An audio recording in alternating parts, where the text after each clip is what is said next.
ಆತ್ಮೀಯ ವಿದ್ಯಾರ್ಥಿಗಳಿಗೆ ಪ್ರೀತಿಯ ಸ್ವಾಗತ. ವಿದ್ಯಾರ್ಥಿಗಳೇ, ಇನ್ನು ಹುಟ್ಟದೇ ಇರಲಿ ನಾರಿಯರೆನ್ನುವಲು ಎನ್ನುವಂತಹ ಈ ಪದ್ಯ ಭಾಗವನ್ನು ನಾವು ಅಭ್ಯಾಸ ಮಾಡ್ತಾ ಇದ್ವಿ. ಇದು ಕೊನೆಯ ಅವಧಿ ವಿದ್ಯಾರ್ಥಿಗಳೇ. ಇದನ್ನ ಬರೆದಂತಹ ಕವಿ ಯಾರು? ಕುಮಾರವ್ಯಾಸ.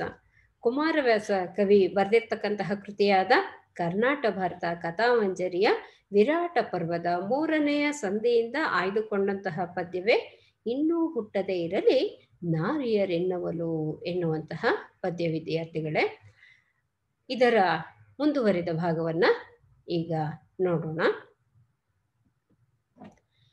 ಎನಲು ಕಂಬನಿದುಂಬಿದನು ಕಡು ನೆನೆದಂತ ಕರಣ ರೋಷಧ ಘನತೆ ಹೆಚ್ಚಿತು, ಹಗೆಗಳನ್ನು ಹಿಂಡಿದನು ಮನದೊಳಗೆ.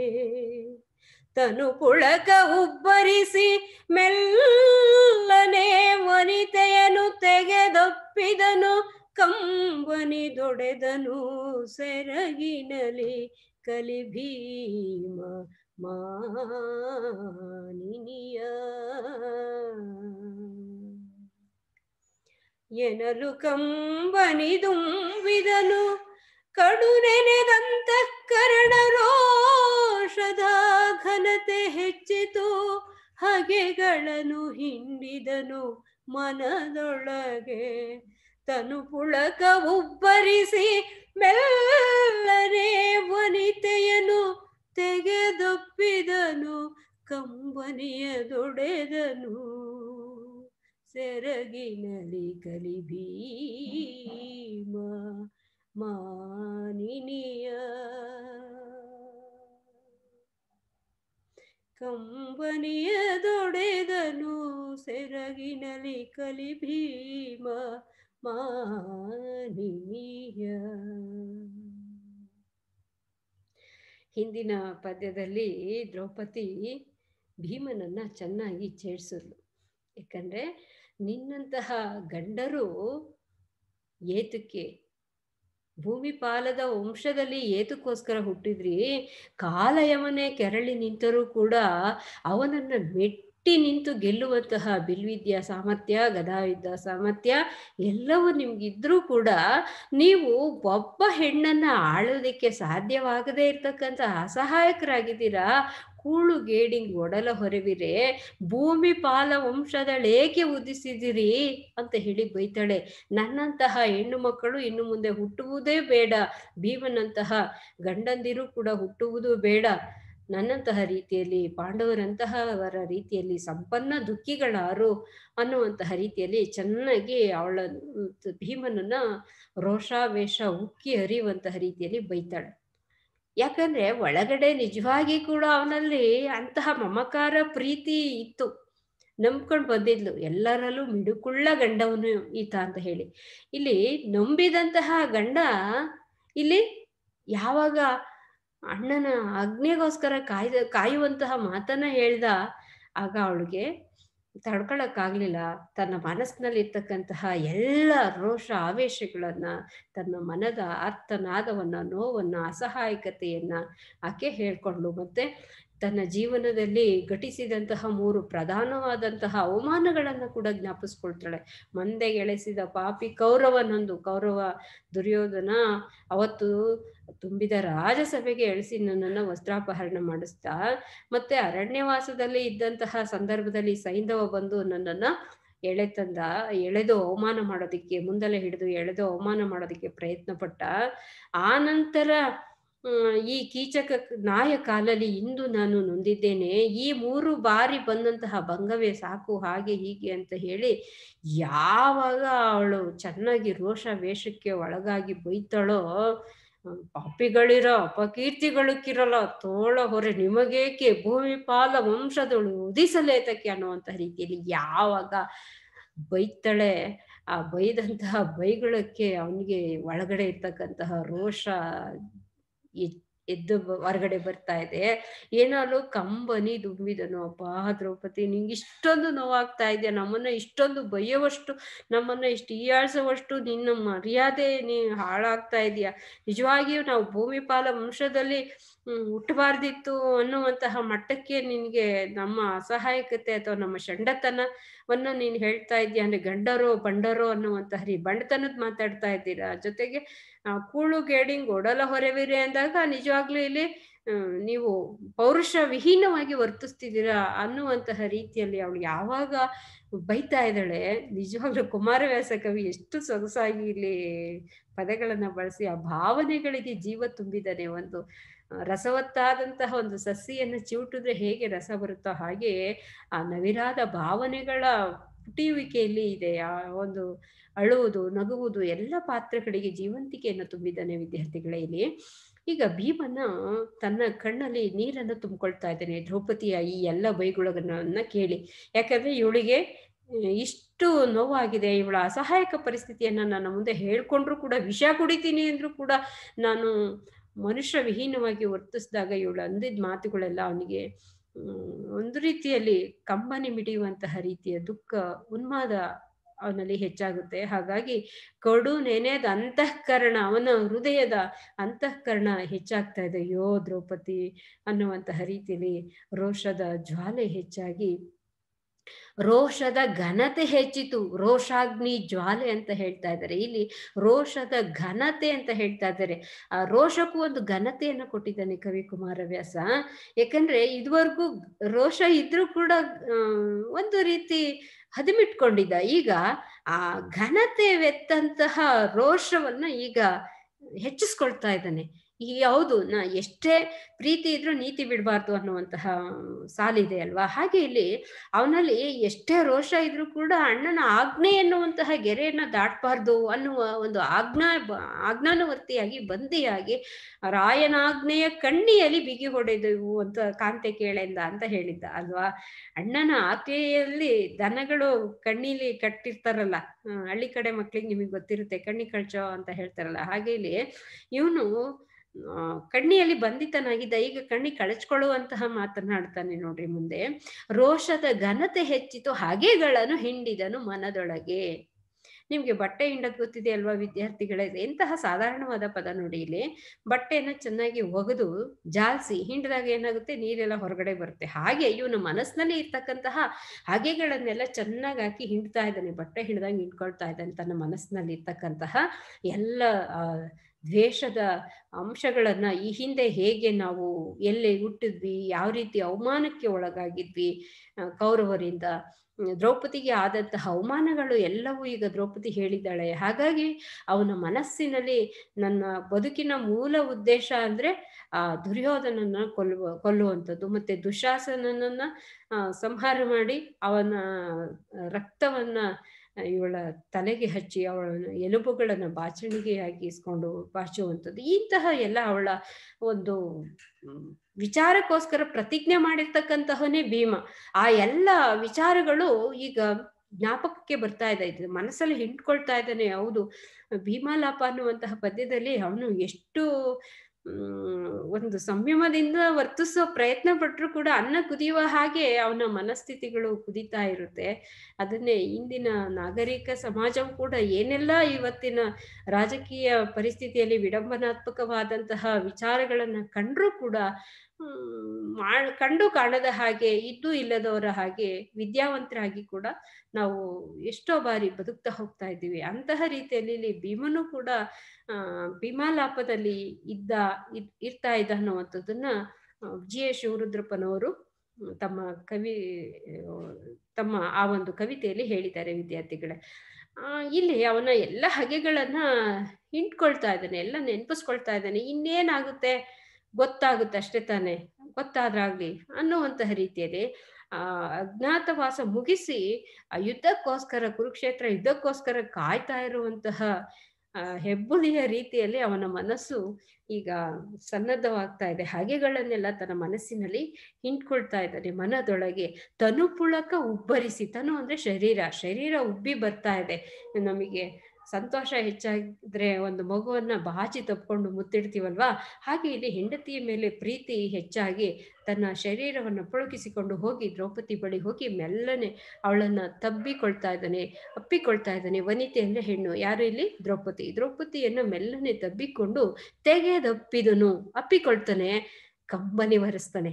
ದ್ರೌಪದಿ ಬಿಡಮ್ಮ, ಇಂತಹ ವಿಚಾರಕ್ಕೆ ನೀನು ಅಳಬಾರ್ದು, ನನ್ನಂತಹ ಕಲಿಭೀಮ ಇರಬೇಕಾದ್ರೆ ನೀನು ಅಳಬಾರ್ದು, ತೆಗಿ ಅಂತ ಹೇಳ್ತಾ ತನ್ನ ಸೆರಗಿನಲ್ಲಿ, ಸೆರಗು ಅಂದರೆ ಅವನಿಗೂ ಕೂಡ ಒಲ್ಲಿ ವಸ್ತ್ರದ ಸೆರಗಿರುತ್ತಲ್ಲ, ಆ ಸೆರಗನ್ನು ತೆಗೆದುಕೊಂಡು ಅವಳ ಕಂಬನಿಯನ್ನು ಒರೆಸ್ತಾನೆ. ಕಂಬನಿಯನ್ನು ದೊಡೆದನು. ಅವನ ಒಂದು ಒಲ್ಲಿಯ ವಸ್ತ್ರದಿಂದ, ಸೆರಗಿನಿಂದ ದ್ರೌಪದಿಯ ಕಣ್ಣೀರನ್ನು ಒರೆಸ್ತಾನೆ. ಕಲಿಭೀಮ ಮಾನಿನಿಯ, ಕಲಿಭೀಮನಾದಂತಹವನು ಮಾನವಂತಳಾದ ದ್ರೌಪದಿಯ ಕಣ್ಣೀರನ್ನು ಒರೆಸ್ತಾನೆ. ಅರ್ಥ ನೋಡ್ಕೊಳ್ಳಿ. ಘನತೆ ಅಂದರೆ ಗುರುತ್ವ, ಉಬ್ಬರಿಸು ಅಂದರೆ ಹೆಚ್ಚಾಗಿ, ಮಾನಿನಿ ಅಂದರೆ ಹೆಣ್ಣು ದ್ರೌಪದಿ, ಹಿಂಡು ಅಂದರೆ ತಿರುಚಿ ಕೊಲ್ಲು. ಅರ್ಥ, ದ್ರೌಪದಿಯ ನುಡಿಗಳನ್ನು ಕೇಳಿ ಭೀಮನ ಕಣ್ಣಿನಲ್ಲಿ ನೀರು ಉಕ್ಕಿತು, ಅಂತರಂಗ ಆರ್ದ್ರವಾಯಿತು, ರೋಷವು ಉಕ್ಕಿತು, ಮನಸ್ಸಿನಲ್ಲೇ ಹಾಗೆಗಳನ್ನು ಹಿಂಡಿದನು. ಪ್ರಚಂಡ ಮಲ್ಲರೊಂದಿಗೆ ಕಾದಾಡುವಂತಹ ಪ್ರಸಂಗಗಳನ್ನು ನೆನಪಿಸಿಕೊಂಡು ರೋಮಾಂಚನಗೊಂಡನು. ಅನುಕಂಪದಿಂದ ದ್ರೌಪದಿಯನ್ನು ಮೆಲ್ಲನೆ ತೆಗೆದು ಅಪ್ಪಿಕೊಂಡು ತನ್ನ ಸೆರಗಿನಿಂದ ಅವಳ ಕಣ್ಣೀರನ್ನು ಒರೆಸಿದನು. ಅರ್ಥ ಆಯ್ತಾ ವಿದ್ಯಾರ್ಥಿಗಳೇ? ಭೀಮನು ದ್ರೌಪದಿಯ ರೋಷಾವೇಶದ ಮಾತುಗಳನ್ನು ಕೇಳಿಯಾದ ನಂತರ ಅವನ ಮನಸ್ಸಿನಲ್ಲಿ ಇರುವಂತಹ ಅಂತಃಕರಣ ಮಿಡಿದು ರೋಷದ ವಿಚಾರಗಳು ಹೆಚ್ಚಾಗಿ ಅವನಲ್ಲಿ ಇರುವಂತಹ ಹಗೆಗಳನ್ನು ಎಲ್ಲವನ್ನ ನೆನಪಿಗೆ ತಂದುಕೊಳ್ತಾ ಇದ್ದಾನೆ, ಎಲ್ಲವನ್ನ ಕ್ರೌಢೀಕರಿಸ್ಕೊಳ್ತಾ ಇದ್ದಾನೆ. ಹಾಗಾಗಿ ನಾನು ನಿನಗಾಗಿ ಎಂತಹ ಗೆರೆಯನ್ನು ಬೇಕಾದರೂ ನಾನು ದಾಟಬಲ್ಲೆ ಎನ್ನುವಂತಹ, ಅಣ್ಣನ ಆಜ್ಞೆಯ ಗೆರೆಯನ್ನು ಕೂಡ ದಾಟಬಲ್ಲೆ ಅನ್ನುವಂತಹ ರೀತಿಯಲ್ಲಿ ಅವನು ಆವೇಶಕ್ಕೆ ಒಳಗಾಗಿದ್ದಾನೆ. ಮೆಲ್ಲನೆ ವನಿತೆಯನ್ನು ಅಪ್ಪಿಕೊಂಡು ಅವಳ ಕಂಬನಿಯನ್ನು ಒರೆಸಿ ಸಾಂತ್ವನವನ್ನು ನೀಡ್ತಾ ಇದ್ದಾನೆ. ವಿದ್ಯಾರ್ಥಿಗಳೇ, ಮುಂದೆ ಹೋಗೋಣ. ನೋಡಿ, ಇಲ್ಲಿ ಮಂಚದ ಮೇಲೆ ಇಬ್ರು ಕೂತ್ಕೊಂಡು ಮಾತಾಡ್ತಾ ಇರ್ತಕ್ಕಂತಹ ಘಟನೆಯ ಚಿತ್ರ. ಇದು ಕೂಡ ಅರವಿ ವರ್ಮ ಅವರು ಬರೆದಿರ್ತಕ್ಕಂತಹ ಚಿತ್ರ. ಇದರಲ್ಲಿ ಇರ್ತಕ್ಕಂತಹ ಒಳ್ಳೊಳ್ಳೆ ಪೇಂಟಿಂಗ್ಸ್ ಎಲ್ಲ ರವಿ ವರ್ಮರವರ ಚಿತ್ರಗಳು ವಿದ್ಯಾರ್ಥಿಗಳೇ.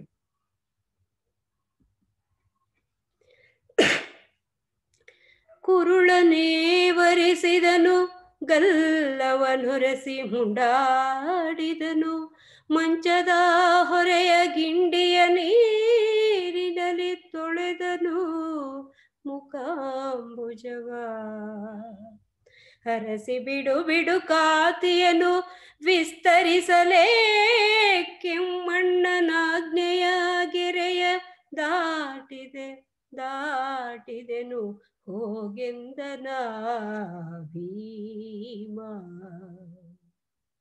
ಕುರುಳನೇ ವರಿಸಿದನು, ಗಲ್ಲವನೊರೆಸಿ ಮುಂಡಾಡಿದನು, ಮಂಚದ ಹೊರೆಯ ಗಿಂಡಿಯ ನೀರಿನಲ್ಲಿ ತೊಳೆದನು ಮುಖಾಂಬುಜವ. ಹರಸಿ ಬಿಡು ಬಿಡು ಕಾತಿಯನು ವಿಸ್ತರಿಸಲೇ ಕೆಮ್ಮಣ್ಣನಾಜ್ಞೆಯ ಗೆರೆಯ ದಾಟಿದೆನು ಹೋಗೆಂದನ ಭೀಮ. ಕುರುಳ ನೇವರಿಸಿದನು. ಕುರುಳು ಅಂದ್ರೆ ಮುಂಗುರುಳನ್ನ ನೇವರಿಸ್ತಾ ಇದ್ದಾನೆ. ಬಂದು ಬಿಗಿದು ಒಪ್ಕೊಂಡಾದ್ಮೇಲೆ ನೋಡ್ರಿ, ಅದೇ ಚಿತ್ರ. ಒಪ್ಕೊಂಡಾದ್ಮೇಲೆ ಅವಳ ಮುಂಗುರುಳನ್ನ ನೇವರಿಸ್ತಾ ಇದ್ದಾನೆ.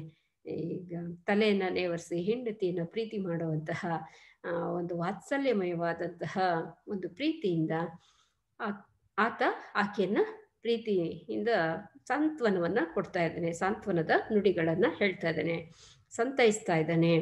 ಕುರುಳ ನೇವರಿಸಿದನು, ಗಲ್ಲವನ್ನೊರೆಸಿ, ಅವಳ ಗಲ್ಲವನ್ನ ಹಿಡ್ಕೊಂಡು ಅಲಗಾಡಿಸ್ತಾ ಒರೆಸಿ ಕಣ್ಣೀರಲ್ಲೇ, ಅವಳು ಕಣ್ಣೀರಲ್ಲ ಕೋಡೆಯಾಗಿ ಹೊರಟೋಗಿದೆ. ಅಂತಹ ಕಣ್ಣೀರಲ್ಲಿ ನೊಂದು ಬೆಂದು ಅಸಹಾಯಕಳಾಗಿರ್ತಕ್ಕಂತಹ ದ್ರೌಪದಿಗೆ ಇಲ್ಲಿ ಭರವಸೆಯ ಒಂದು ಸಾಂತ್ವನದ ಮಾತುಗಳನ್ನ ಭೀಮ ಹೇಳ್ತಾ ಇದ್ದಾನೆ. ಮುದ್ದಾಡ್ತಾ ಇದ್ದಾನೆ ಹೆಂಡತಿಯನ್ನ. ಅಯ್ಯೋ ತೆಗೆಪ್ಪ ನನ್ನ ಚಿನ್ನ, ನನ್ನರನ್ನ, ಇಷ್ಟೆಲ್ಲ ಸಣ್ಣ ವಿಚಾರಕ್ಕೆ ಇಷ್ಟೊಂದು ಅಳ್ಬೇಕಾ? ಇಲ್ಲ ಅಳ್ಬಾರ್ದು, ನೀನು ಸಹಾಯ ಮಾತಾಡ್ಬೇಡ, ನಮ್ಮನ್ನ ಇಷ್ಟೆಲ್ಲ ಹೀನಾಯರು, ಪೌರುಷವಿಹೀನರು ಅಂತ ಅನ್ಕೋಬೇಡ.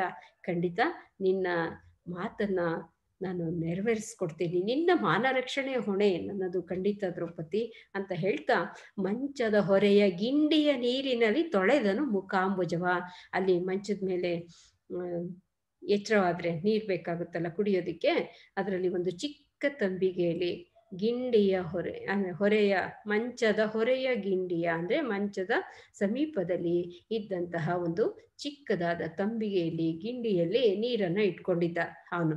ಆ ನೀರನ್ನು ತೆಗೆದು ಅವಳ ಮುಖಕ್ಕೆ ಎರಚಿ ಮುಖವನ್ನು ತೊಳಿತಾ ಇದ್ದಾನೆ. ತೊಳೆದು ಜಾಸ್ತಿ ತುಂಬ ಹೊತ್ತು ದುಃಖಿತರಾಗಿದ್ರೆ ಕಣ್ಣಿಗೆ ನೀರು ಹಾಕೊಂಡ್ರೆ ಎಷ್ಟೋ ಸಮಾಧಾನ ಸಿಕ್ಕುತ್ತಲ್ವಾ, ಒಂದು ಶಾಂತಿ ಸಿಕ್ಕುತ್ತಲ್ವಾ, ಅವಳ ಒಂದು BP ಹೆಚ್ಚಾಗಿರುತ್ತಲ್ಲ ಅದೆಲ್ಲ ಸ್ವಲ್ಪ ಕಡಿಮೆ ಆಗೋದಕ್ಕೆ ಇದೆಲ್ಲವೂ ಕೂಡ ಒಂದು ವಿಧಾನ.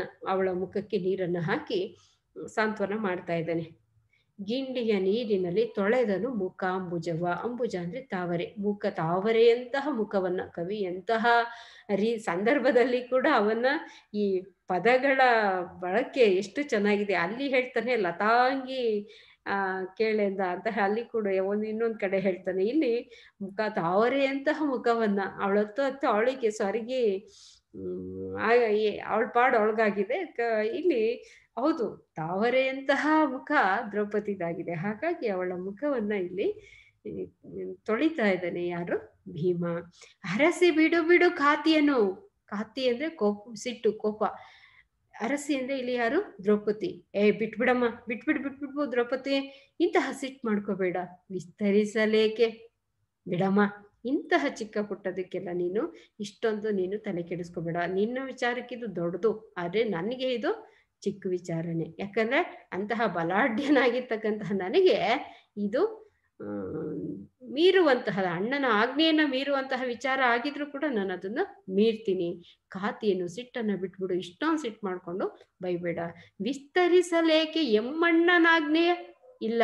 ಅಣ್ಣನ ಆಜ್ಞೆಯನ್ನ ನಾನು ವಿಸ್ತರಿಸ್ಕೊಂಡು ಹೋಗಲ್ಲ. ದಾಟ್ಬೇಡ ಅಂತ ಹೇಳಿತಾನೆ. ಅಜ್ಞಾತ ವಾಸ ಮುಗಿಯೋ ತನಕ ನೀನು ಯಾರಿಗೂ ಕಾಣಿಸ್ಕೋಬಾರ್ದು. ಎಂತಹದ್ದೇ ವಿಷಮ ಪರಿಸ್ಥಿತಿ ಬಂದರೂ ಕೂಡ ನೀನು ಜಗತ್ತಿಗೆ ನಾನು ಭೀಮ ಅನ್ನೋದನ್ನ ನೀನು ತೋರಿಸ್ಕೊಳ್ಬಾರ್ದು, ಅನುಮಾನಕ್ಕೆ ಎಣೆ ಆಗ್ಬಾರ್ದು. ಅಂತಹ ರೀತಿಯಲ್ಲಿ ನೀನು ಇರಬೇಕು ಭೀಮ ಅಂತ ಹೇಳಿ ಅವನಿಗೆ ಎಚ್ಚರಿಕೆಯನ್ನು ಕೊಟ್ಟಿದ್ರು. ಹಾಗಾಗಿ ದ್ರೌಪದಿಗೆ ಇಲ್ಲಿ ಇವನು ಹೇಳ್ತಾ ಇದ್ದಾನೆ, ಅಣ್ಣನ ಆಜ್ಞೆಯ ಗೆರೆ, ಆ ಸೀಮಾ ರೇಖೆಯನ್ನು ಕೂಡ ನಾನು ದಾಟಿ ಬಿಡ್ತೀನಿ ಬಿಡು. ಯಾಕೆಂದ್ರೆ ನಿನ್ ಮರ್ಯಾದೆಗಿಂತ ಈ ಆಜ್ಞೆ ದೊಡ್ಡದಲ್ಲ ಅನ್ನುವಂತಹ ರೀತಿಯಲ್ಲಿ ಹೇಳ್ತಾ ಇದ್ದಾನೆ. ವಿಸ್ತರಿಸಲೇಕೆಮ್ಮಣ್ಣನ ಆಜ್ಞೆಯ ಗೆರೆಯ ದಾಟಿದೆನು ಹೋಗೆಂದನ ಭೀಮ. ಅಲ್ವಾ? ಈಗ ನೀವೊಂದು ಗೆರೆ, ಕಬಡ್ಡಿ ಆಡ್ಬೇಕಾದ್ರೆ ಗೆರೆ ಮುಟ್ಟಿದ್ರೆ ಔಟು ಅಂತ ಹೇಳ್ತಾರಲ್ಲ, ಹಾಗೆ ಇವ್ರಿಗೂ ಅಣ್ಣನ ಆಜ್ಞೆಯ ಗೆರೆ ಅನ್ನುವಂತಹ ಗೆರೆಯನ್ನು ನಾನು ದಾಟಿ ಹೋಗ್ತೀನಿ. ನಾನು ಔಟ್ ಆದ್ರೂ ಪರವಾಗಿಲ್ಲ, ಒಟ್ಟಾರೆ ನಾನು ಆ ಗೆರೆಯನ್ನು ನಾನು ದಾಟ್ತೀನಿ. ಯಾಕಂದ್ರೆ ನಿನ್ನ ಮಾನ ರಕ್ಷಣೆಯ ಹೊಣೆಗಾರಿಕೆ ನನ್ನದಾಗಿದೆ, ನೀನು ಅಳಬೇಡ ಅಂತ ಹೇಳ್ತಾ ಭೀಮನು ದ್ರೌಪದಿಯ ತಲೆಗೂದಲನ್ನ ಮೆಲ್ಲನೆ ಸವರುತ್ತಾನೆ. ಮತ್ತೆ ಅವಳ ಗಲ್ಲವನ್ನ ಒರೆಸಿ ಮುದ್ದಾಡ್ತಾನೆ. ಅನಂತರ ಕಣ್ಣೀರಿನಲ್ಲಿ ಮುಳುಗಿ ಹೋಗಿದ್ದಂತಹ ಅವಳ ತಾವರೆಯಂತಹ ಮುಖವನ್ನ ತನ್ನ ಮಂಚದ ಸಮೀಪದಲ್ಲಿ ಇರಿಸಿದ್ದಂತಹ ಒಂದು ಗಿಂಡಿಯ ನೀರಿನಲ್ಲಿ ತೊಳಿತಾನೆ. ಆನಂತರ ಅವಳನ್ನ ಸಮಾಧಾನ ಪಡಿಸುತ್ತಾ, ದ್ರೌಪದಿ ದುಃಖವನ್ನ ಹತ್ತಿಕ್ಕಿಕೋ, ನಾನು ಹೆಚ್ಚಿಗೆ ಇನ್ನು ಏನನ್ನ ಹೇಳ ಬಯಸುವುದಿಲ್ಲ. ಒಟ್ಟಿನಲ್ಲಿ ಇಂದು ನಾನು ನಮ್ಮಣ್ಣನ ಆಜ್ಞೆಯನ್ನ ದಾಟಿದೆ, ಹೋಗು ಅನ್ನುವಂತಹ ಭರವಸೆಯ ಸಾಂತ್ವನದ ಮಾತುಗಳನ್ನ ಇಲ್ಲಿ ಬೆಂದ ದಾವಾನೆಲವಾಗಿದ್ದಂತಹ ದ್ರೌಪದಿಯ ಮನಸ್ಸಿಗೆ ಭೀಮನು ಇಲ್ಲಿ ಸಾಂತ್ವನದ ಮಾತುಗಳನ್ನ ಹೇಳ್ತಾ ಇದ್ದಾನೆ. ಮುಂಡಾಡು ಅಂದ್ರೆ ಮುದ್ದಾಡು ಅರ್ಥ. ಮುಂಡಾಡು ಅಂದ್ರೆ ಮುದ್ದಾಡು, ಹೊರೆ ಅಂದ್ರೆ ಸಮೀಪ, ಮಂಚದ ಹೊರೆಯ ಅಂದ್ರೆ ಸಮೀಪ, ಬಳಿಯಲ್ಲಿ ಇನ್ನೊಂದು ಅರ್ಥ. ಆಮೇಲೆ ಗಿಂಡಿ ಅಂದ್ರೆ ಚಿಕ್ಕ ತಂಬಿಗೆ, ಖಾತಿ ಅಂದ್ರೆ ಸಿಟ್ಟು, ಕೋಪ, ಮತ್ತೆ ವಿಸ್ತರಿಸಲೇಕೆ ಅಂದ್ರೆ ಹೆಚ್ಚಿಗೆ, ಮಾತೇಕೆ, ಇನ್ನು ಹೆಚ್ಚಾಗಿ ಏನು ಹೇಳ್ಬೇಡಮ್ಮ ಸಾಕು, ಕೇಳೋಕ್ಕಾಗದೆ ಇರೋವಷ್ಟೆಲ್ಲ ಹೇಳ್ಬಿಟ್ಟಿದ್ಯಾ ನೀನು, ಕೇಳಾಸ್ವಲ್ಲ, ನನಗಿನ್ನ ಕೇಳೋಕ್ಕಾಗ್ತಾ ಇಲ್ಲ. ಹಾಗಾಗಿ ನಾನು ಅಣ್ಣನ ಆಜ್ಞೆಯನ್ನ ಮೀರಿ ಆದರೂ ನಿನಗೆ ನೆಮ್ಮದಿ ಕೊಡ್ತೀನಿ, ನೀನು ಮಾನ ಕಾಪಾಡ್ತೀನಿ ಅನ್ನುವಂತಹ ಭರವಸೆಯ ಮಾತನ್ನ ಭೀಮ ಇಲ್ಲಿ ಹೇಳ್ದ. ಮುಂದಕ್ಕೆ ಹೋಗೋಣ ವಿದ್ಯಾರ್ಥಿಗಳೇ. ಬಸುರ ಬಗೆವೆನು ಬಸುರ ಬಗೆವೆನು ಕೀಚಕನನ ಸುಮಿಸುಕಿದೊಡೆ ವೈರಾಟ ವಂಶದ ಹೆಸರ ತೊಡೆವೆನು ನಮ್ಮ ನರಿದೊಡೆ ಕೌರವ ರಜವ ಕುಸುರಿದರಿವೆನು ಭೀಮ ಕಷ್ಟವನೆಸಗಿದನು ಎಂದನಾದೊಡೆ ಮುಸುಡವನ ಮರಾದ್ರಿಯಲಿ ತೇವೆನು ದೇವ ಸಂತತಿಯ ದೇವ ಸಂತತಿಯ ಬಸುರ ಬಗೆವೆನು ಕೀಚಕನನ ಸುಮಿಸುಕಿದೊಡೆ ವೈರಾಟ ವಂಶದ ಹೆಸರ ತೊಡೆವೆನು ನಮ್ಮ ನರಿದೊಡೆ ಕೌರವ ಧ್ವಜವ ಕುಸುರಿದರೆವೆನು ಭೀಮ ಕಷ್ಟವನೆಸಗಿದನು ಎಂದರಾದೊಡೆ ಮುಸುಡವ ನವರಾತ್ರಿಯಲಿ ತೇವೆನು ದೇವ ಸಂತತಿಯ ಮುಸುಡವ ನವರಾತ್ರಿಯಲಿ ತೇವೆನು ದೇವ ಸಂತತಿಯ.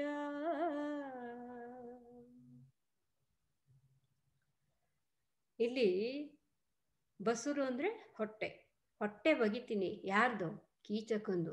ನಸು ಮಿಸುಕಿದೊಡೆ, ಒಂದು ಸ್ವಲ್ಪ ಏನಾದ್ರೂ ಅವನು ಮಿಸ್ ಕಾಡ್ದ, ನಾನು ಭೀಮ ಅನ್ನೋದನ್ನ ಹೊರ್ಗಡೆ ಯಾರಿಗಾದ್ರೂ ಜಗತ್ತಿಗೆ ಗೊತ್ತಾಗೋ ಥರ ಅವನು ತಿಳ್ಕೊಂಡ, ಆಗ ನಾನೇನ್ ಮಾಡ್ತೀನಿ, ಅವನನ್ನ ಹೊಟ್ಟೆ ಒಗೆದು ಬಿಡ್ತೀನಿ. ನಸು ಮಿಸುಕಿದೊಡೆ, ಒಂದು ಸ್ವಲ್ಪ ಏನಾದ್ರೂ ಮಿಸ್ ಕಾಡಿದ್ರೆ ನಿಜವಾಗಿ ವಿರಾಟ ರಾಜರಿಗೆ ಏನಾದ್ರೂ ಗೊತ್ತಾಗಿ ನಮ್ಮ ಹೆಸರನ್ನ ವಿರಾಟ ರಾಯನ ಒಂದು ವಂಶದವರು ಏನಾದ್ರೂ ಕೌರವರಿಗೆ ಸಹಾಯ ಮಾಡೋದಿಕ್ಕೆ ಮುಂದಾದ್ರೆ ಆ ವಿರಾಟ ವಂಶದ ಹೆಸರನ್ನ ಕೂಡ ತೊಡೆಯುವಂತಹ ರೀತಿಯಲ್ಲಿ ನಾನು ಮುಂದುವರಿತೀನಿ.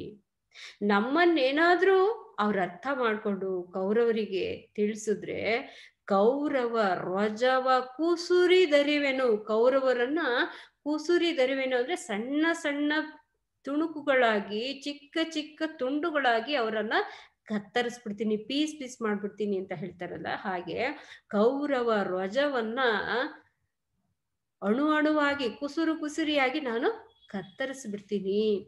ಭೀಮ ಕಷ್ಟವನೆಸಗಿದನು, ಅಯ್ಯೋ ಭೀಮ ಕಷ್ಟ ಕೊಡ್ತಾ ಇದ್ದಾನೆ ಅನ್ನುವಂತಹ ರೀತಿಯಲ್ಲಿ ಏನಾದ್ರೂ ಗೊಣಗಾಡಿದ್ರೆ ದೇವ ಸಮೂಹದ ಮುಖಗಳನ್ನೇ ಮೇರು ಪರ್ವತಕ್ಕೆ ಹಾಕಿ ತೇಯ್ತೀನಿ ಅಂತ ಹೇಳಿ ನೀನು ಧೈರ್ಯವಾಗಿರು ಅನ್ನುವ ಮಾತುಗಳನ್ನ ಇಲ್ಲಿ ಭೀಮನು ದ್ರೌಪದಿಗೆ ಹೇಳ್ತಾ ಇದ್ದಾನೆ. ಅಂದ್ರೆ ಅವನಿಗೆ ಎಷ್ಟು ಸಿಟ್ಟು ಬಂದಿದೆ ನೋಡ್ರಿ ಭೀಮನಿಗೆ. ಕೀಚಕನ ಬಸುರನ್ನ, ಅವನ ಹೊಟ್ಟೆಯನ್ನ ಬಗೆದು ಬಿಡ್ತೀನಿ, ಅವನೇನಾದ್ರೂ ಸ್ವಲ್ಪ ಮಿಸ್ಕಾಡೋದಿಕ್ಕೂ ಬಿಡೋದಿಲ್ಲ.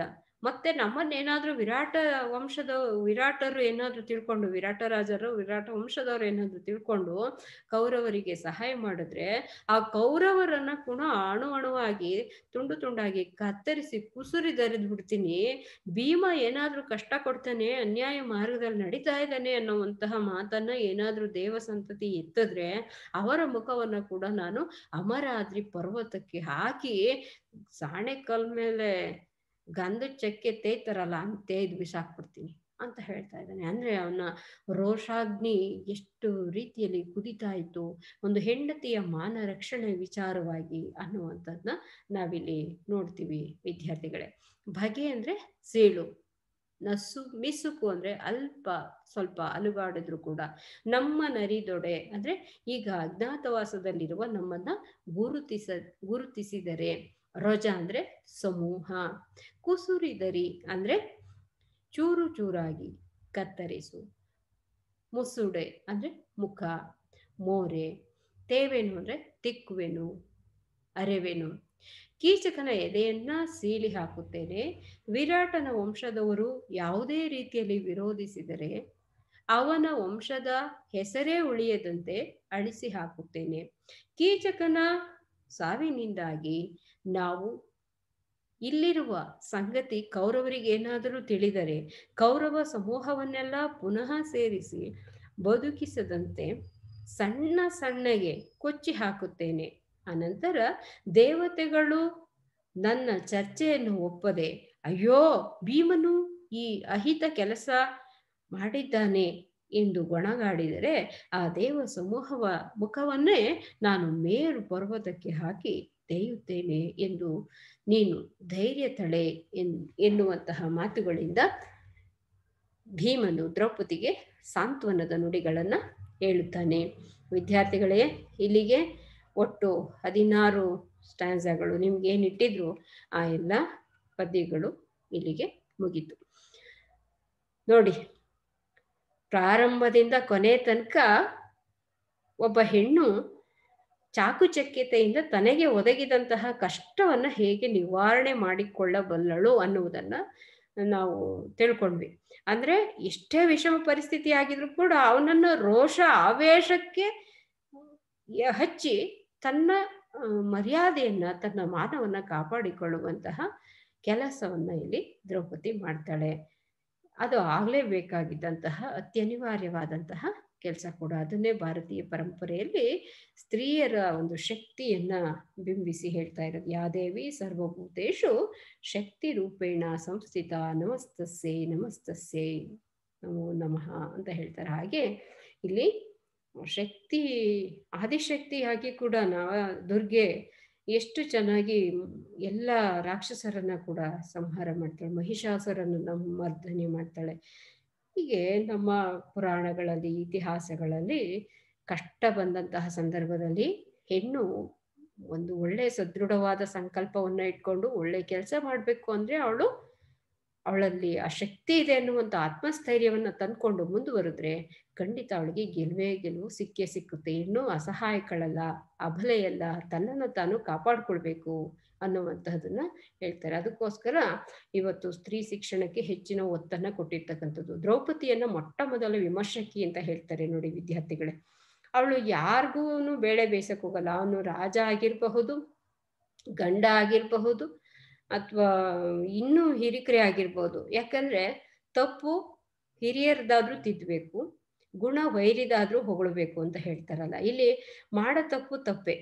ಹಾಗಾಗಿ ಎಲ್ಲರೂ ತಪ್ಪನ್ನ ಖಂಡಿಸ್ತಾ ಆಕೆ ಹೇಳ್ತಾಳೆ, ನೀವು ಗಂಡರೋ ಬಂಡರೋ ಅನ್ನುವಂತಹ ಮಾತನ್ನ ಹೇಳ್ತಾಳೆ. ಮೊದಲ ವಿಮರ್ಶಕಿ ಆಗ್ತಾಳೆ. ಕುಮಾರವ್ಯಾಸ ನಿಜವಾಗಿ ಕೂಡ ದ್ರೌಪದಿ ಅನ್ನುವಂತಹ ಪಾತ್ರ ಇಲ್ಲದೆ ಹೋದ್ರೆ ಮಹಾಭಾರತ ಇಷ್ಟು ಸ್ವಾರಸ್ಯಕರವಾಗಿ ಬರಕ್ ಸಾಧ್ಯತೆ ಆಗ್ತಿರ್ಲಿಲ್ಲ. ಮತ್ತೆ ಇವಳ ಒಂದು ಪಾತ್ರದಿಂದಲೇ ಕುರುಕ್ಷೇತ್ರ ಯುದ್ಧ ಅನ್ನುವಂಥದ್ದು ಘಟಿಸಿ ಹೋಗಿದ್ದು. ನಾವು ರಾಮಾಯಣವನ್ನ ನೋಡಿದ್ರೆ ಯಾವ ರೀತಿ ನಾವು ಏನ್ ಮಾಡ್ಬೇಕು, ಯಾವ ರೀತಿ ಇರಬೇಕು ಅನ್ನೋದು ಗೊತ್ತಾಗ್ತಾ ಹೋಗುತ್ತೆ.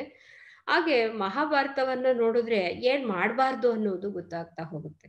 ಮತ್ತೆ ಭಗವದ್ಗೀತೆಯನ್ನ ನೋಡಿದ್ರೆ ನಾವು ಹೇಗ್ ಬಾಳ್ಬೇಕು ಅನ್ನೋದು ಗೊತ್ತಾಗುತ್ತೆ ವಿದ್ಯಾರ್ಥಿಗಳೇ. ಹಾಗಾಗಿ ನಾವು ಈ ಆದಿಮಹಾಕಾವ್ಯಗಳನ್ನ ಯಾಕೆ ಓದ್ಬೇಕು ಅಂದ್ರೆ ಇದೆಲ್ಲವನ್ನ ತಿಳ್ಕೊಳ್ಳೋದಕ್ಕೋಸ್ಕರ. ಕಷ್ಟಕ್ಕೆ ಒದಗಿದಂತಹ ಸಂದರ್ಭದಲ್ಲಿ ನಾವು ಯಾವ ರೀತಿ ನೈಪುಣ್ಯತೆಯಿಂದ ಸಮಸ್ಯೆಗಳನ್ನ ಬಗೆಹರಿಸ್ಕೊಳ್ಬೇಕು. ಇವತ್ತಿನ ಹೆಣ್ಮಕ್ಳು ಕರಾಟೆಯನ್ನ ಕಲಿತು ತೋಳ್ಬಲದ ಶಕ್ತಿ ಸಾಮರ್ಥ್ಯವನ್ನ ಇಟ್ಕೊಂಡು ಹೋರಾಟ ಮಾಡಿ ತನ್ನನ್ನು ತಾನು ಗೆದಿಯುವ ಆತ್ಮವಿಶ್ವಾಸವನ್ನ ಇಟ್ಕೊಂಡಿರ್ತಾರೆ. ಹೀಗೆ ಬೇರೆ ಬೇರೆ ಸಂದರ್ಭಗಳಲ್ಲಿ ಇವತ್ತು ಕಾನೂನಿನ ವ್ಯವಸ್ಥೆಗಳು ಬೇರೆನೇ ಇದೆ. ಆದ್ರೂ ಕೂಡ ಹೊಸ ಕಾಲದಲ್ಲಿ ಹೊಸ ಸಮಸ್ಯೆಗಳಿದೆ. ಆವಾಗಿನ ಕಾಲದಲ್ಲಿ ದ್ರೌಪದಿ ತರ ನೋವು ಇವತ್ಯಾರು ಅನುಭವಿಸಲ್ಲ ಬಿಡಿ ಮಿಸ್ ಅಂತ ಅನ್ಕೋಬಹುದು ನೀವು. ಆದ್ರೆ ಆಧುನಿಕ ಸಮಾಜದಲ್ಲಿ ಜಗತ್ತು ಸಂಕೀರ್ಣಗೊಳ್ತಾ ಹೋದಷ್ಟು ಕೂಡ ಸಮಸ್ಯೆಗಳು ಸಂಕೀರ್ಣಗೊಳ್ತಾ ಹೋಗ್ತಾ ಇದ್ದಾವೆ. ಎಷ್ಟು ಒಳತೊಟ್ಟಿಯಲ್ಲಿ ಹೆಣ್ಮಕ್ಳು ಕೂಡ ಇಂತಹ ನೋವಿನಲ್ಲಿ ನರಳಾಡ್ತಾ ಇರಬಹುದೇನೋ ಗೊತ್ತಿಲ್ಲ. ಆದ್ರೂ ಇಂತಹ ಒಂದು ಕಾವ್ಯಗಳು ಒಂದು ಸ್ಫೂರ್ತಿದಾಯಕವಾಗಿ ಹೆಣ್ಣು ಮಕ್ಕಳಿಗೆ ಒಂದು ಆದರ್ಶಪ್ರಾಯವಾಗಿ, ಗಂಡು ಮಕ್ಕಳಿಗೆ ತನ್ನ ಜವಾಬ್ದಾರಿಯನ್ನು ಹೆಚ್ಚಿಸಿಕೊಳ್ಳುವಂತಹ ರೀತಿಯಲ್ಲಿ ಅರ್ಥ ಆಗ್ತಾ ಹೋಗುತ್ತೆ. ನಮ್ಮ ಮೇರು ಕೃತಿಗಳು, ಈ ಆದಿ ಮಹಾಕಾವ್ಯಗಳು ಪೂಜನೀಯ ಸ್ಥಾನವನ್ನ ಹೊಂದಿರ್ತಕ್ಕಂಥದ್ದು. ಅದಕ್ಕೋಸ್ಕರ ನಾವು ತಿಳ್ಕೊಳ್ಬೇಕು. ಎಲ್ಲವನ್ನ ಚೆನ್ನಾಗಿ ತಿಳ್ಕೊಂಡು ವಿಮರ್ಶೆ ಮಾಡುವಂತಹ ಬುದ್ಧಿ, ವಿಚಾರ ಮಾಡುವಂತಹ ಬುದ್ಧಿ ನಾವು ಇಟ್ಕೊಂಡಾಗ ಒಳ್ಳೇದ್ಯಾವುದು ಕೆಟ್ಟದ್ದಾವುದು ಅನ್ನೋದನ್ನ ಆರಿಸ್ಕೊಳ್ಬೇಕು. ಕಸ ಯಾವುದು, ಕಸ ಹೊರ ಯಾವುದು ಅನ್ನೋದನ್ನ ತಿಳ್ಕೊಬೇಕು. ವಿದ್ಯಾರ್ಥಿಗಳೇ, ಕ್ಲಾಸ್ ರೂಮಲ್ಲಿ ಆಗಿದ್ರೆ ಬಹಳ ಸೊಗಸಾಗಿರ್ತಕ್ಕಂಥದ್ದು ಪದ್ಯ. ಆದರೂ ಕೂಡ ಆನ್ಲೈನ್ ತರಗತಿಯಲ್ಲಿ ಸಾಧ್ಯವಾದಷ್ಟು ನಾನು ಪ್ರಯತ್ನ ಪಟ್ಟಿದ್ದೀನಿ. ಈ ಎಲ್ಲ ಚಿತ್ರಗಳನ್ನು ತಂದಿಟ್ಟು ನಿಮಗೆ ಅರ್ಥ ಮಾಡಿಸೋದಕ್ಕೆ ಪ್ರಯತ್ನ ಪಟ್ಟಿದ್ದೀನಿ ವಿದ್ಯಾರ್ಥಿಗಳೇ. ಇದು ಕಷ್ಟ ಏನಲ್ಲ. ನಡುಗನ್ನಡ ಸಾಹಿತ್ಯ, ಸಂಸ್ಕೃತದ ಒಂದು ಬಳಕೆ ಇಲ್ಲ, ದೇಶೀಯ ಪದಗಳ ಬಳಕೆ ಹೆಚ್ಚಾಗಿದೆ. ಮತ್ತು ಮಾನವೀಯತೆಯ ಸಂವೇದನೆ ಚೆನ್ನಾಗಿದೆ ಇಲ್ಲಿ. ಎಲ್ಲ ಪುರುಷ ಪಾತ್ರ ಇರಬಹುದು. ನೋಡ್ರಿ, ಭೀಮ ಎಷ್ಟು ಚೆನ್ನಾಗಿ ಆ ಮಾನವೀಯತೆ ಮೆರೆದ, ಅವಳ ನೋವಿಗೆ ಎಷ್ಟು ಚೆನ್ನಾಗಿ ಸ್ಪಂದಿಸ್ತಾ, ದ್ರೌಪದಿ ಅಳಲನ್ನ ಒಬ್ಬ ಪುರುಷನಾದಂಥವನು ಹೇಗೆಲ್ಲ ಅರ್ಥ ಮಾಡಿಕೊಂಡು ಸ್ಪಂದಿಸ್ತಾ ಅನ್ನುವಂಥದ್ದು ನಾವು ತಿಳ್ಕೊಳ್ಬೇಕು. ಹಾಗಂತ ಹೇಳಿ ಸ್ತ್ರೀಯರು ಪುರುಷರ ಮೇಲೆ ದಬ್ಬಾಳಿಕೆ ಮಾಡಬೇಕು ಅನ್ನೋ ಅರ್ಥ ಅಲ್ಲ. ಇಲ್ಲಿ ಸಮದೃಷ್ಟಿಯಲ್ಲಿ ಸಮದರ್ಶನದ ವಿಚಾರಗಳನ್ನು ನಾವಿಲ್ಲಿ ಕೂಲಂಕುಷವಾಗಿ ವಿಚಾರ ಮಾಡಬೇಕು ವಿದ್ಯಾರ್ಥಿಗಳೇ. ಗಂಡಿರಲಿ ಹೆಣ್ಣಿರಲಿ, ಇಬ್ಬರೂ ಕೂಡ ಈ ಸಮಾಜದ ದೃಷ್ಟಿಯಲ್ಲಿ ಎರಡು ಕಣ್ಣುಗಳಿದ್ದ ಹಾಗೆ. ಒಂದು ಕಣ್ಣು ಹೆಚ್ಚು, ಒಂದು ಕಣ್ಣು ಕಡಿಮೆ ಅಂತ ಹೇಳೋಕ್ಕಾಗಲ್ಲ. ಗಂಡಿಲ್ಲದೆ ಈ ಸಮಾಜದಲ್ಲಿ ಬದುಕಕ್ಕೂ ಆಗಲ್ಲ, ಹಾಗೆ ಹೆಣ್ಣಿಲ್ಲದೆ ಒಂದು ಸಮಾಜದಲ್ಲಿ ಬದುಕಕ್ಕೂ ಆಗಲ್ಲ. ಇಬ್ಬರೂ ಇರಬೇಕು, ಸಮತೂಕದಲ್ಲಿ ಇರಬೇಕು. ಆದರೆ ಕೂಡ ಇವತ್ತು ಹೆಣ್ಣನ್ನು ಕಡೆಗಣಿಸ್ತಾ ಸ್ತ್ರೀ ಭ್ರೂಣ ಹತ್ಯೆಗಳು ಹೆಚ್ಚಾಗ್ತಾ ಮತ್ತೆ ಕಷ್ಟ ಅನುಭವಿಸ್ತಾನೆ ಬರ್ತಾರೆ. ಆಗ ಮತ್ತೆ ದ್ರೌಪದಿ ಅಂತಹ ಪರಿಸ್ಥಿತಿ ಬರಬಾರ್ದಲ್ವ ಹೆಣ್ಮಕ್ಳಿಗೆ ಅಂದಾಗ ಹೆಣ್ಣು ಸಂತಾನದ ವಿಚಾರದ ಬಗ್ಗೆ ಕೂಡ ಎಚ್ಚೆತ್ಕೊಳ್ಬೇಕಾಗುತ್ತೆ. ಮತ್ತು ಎಲ್ಲ ಸ್ತ್ರೀ ಸಂವೇದನೆಯನ್ನು ಸೊಗಸಾಗಿ ಕಟ್ಟಿಕೊಟ್ಟಿದ್ದಾನೆ ಕವಿ ಇಲ್ಲಿ. ರೂಪಕಗಳಿರ್ಬೋದು, ಅವನ ಭಾಷಾ ಶೈಲಿ ಇರ್ಬೋದು, ದೇಶೀಯ ಸೊಗಡು ಇರಬಹುದು, ಪ್ರತಿಯೊಂದು ಇಲ್ಲಿ ಗಾಯನದ ರೀತಿ ಇರ್ಬೋದು. ನನಗೆ ಗಮಕ ಗೊತ್ತಿಲ್ಲದೆ ಇರ್ಬೋದು, ಆದರೆ ನನ್ನ ಭಾವನೆಗಳ ತುಟಿತಕ್ಕೆ ನನ್ನ ಯಾವ ರೀತಿ ಅದನ್ನು ವ್ಯಕ್ತಪಡಿಸ್ಕೊಳ್ಬಹುದು ಅನ್ನೋ ಭಾವನೆಗಳ ತುಟಿತದಲ್ಲಿ ನಾನು ಅದು ನಿಮಗೆ ಹಾಡಿ ಹಿಡಿದಿಡೋದಕ್ಕೆ ಪ್ರಯತ್ನ ಪಟ್ಟಿದ್ದೀನಿ ವಿದ್ಯಾರ್ಥಿಗಳೇ. ನಿಮ್ಗೆ ಎಷ್ಟರ ಮಟ್ಟಿಗೆ ಅದು ಇಷ್ಟ ಆಯಿತೋ ಕಷ್ಟ ಆಯಿತೋ ಗೊತ್ತಿಲ್ಲ ನನಗೆ, ಆದರೆ ನನ್ನ ಮನಸ್ಸಿನಲ್ಲಿ ಇರ್ತಕ್ಕಂತಹ ಇಷ್ಟು ವಿಚಾರಗಳನ್ನು ನಿಮ್ಮ ಮುಂದೆ ಇಟ್ಟಿದ್ದೀನಿ. ಇದನ್ನು ನಿಮ್ಗೆ ಉಣಬಡಿಸಿದ್ದೀನಿ. ಚೆನ್ನಾಗಿ ನೀವು ಊಟ ಮಾಡಿ, ಓದಿ, ಜೀರ್ಣಿಸ್ಕೊಳ್ಳಿ, ಅರ್ಥ ಮಾಡಿಕೊಂಡು ಚೆನ್ನಾಗಿ ಪರೀಕ್ಷೆ ಬರೀರಿ, ಔಟ್ ಆಫ್ ಮಾರ್ಕ್ಸ್ ತಗೊಳ್ಳಿ ಅನ್ನುವಂತಹದ್ದು ಆಸೆ ನನಗೆ. ಮುಂದಿನ ಭಾಗದಲ್ಲಿ ಪ್ರಶ್ನೋತ್ತರಗಳನ್ನು ಚರ್ಚೆ ಮಾಡೋಣ ವಿದ್ಯಾರ್ಥಿಗಳೇ. ಇದು ಮುಖ್ಯವಾದ ಪದ್ಯ ನಿಮಗೆ ಪರೀಕ್ಷಾ ದೃಷ್ಟಿಯಿಂದ. ಹಾಗಾಗಿ ಇದನ್ನು ಸ್ವಲ್ಪ ನಿಧಾನಿಸಿ ಮಾಡೋಣ ಅನ್ನೋ ಉದ್ದೇಶದಿಂದ ಸಾವಕಾಶವಾಗಿ ಮಾಡಿದ್ದಾಯಿತು ವಿದ್ಯಾರ್ಥಿಗಳೇ. ಧನ್ಯವಾದಗಳು. ಅರ್ಥ ಆಯಿತು ಅಂತ ತಿಳ್ಕೊಂಡಿರ್ತೀನಿ. ನಿಮ್ಮೆಲ್ಲರಿಗೂ ನನ್ನ ಪ್ರೀತಿಯ ಧನ್ಯವಾದಗಳನ್ನು ಹೇಳ್ತಾ ಇವತ್ತಿನ ಅವಧಿಯನ್ನು ಇಲ್ಲಿಗೆ ಮುಗಿಸ್ತಾ ಇದ್ದೀನಿ ವಿದ್ಯಾರ್ಥಿಗಳೇ. ಧನ್ಯವಾದಗಳು.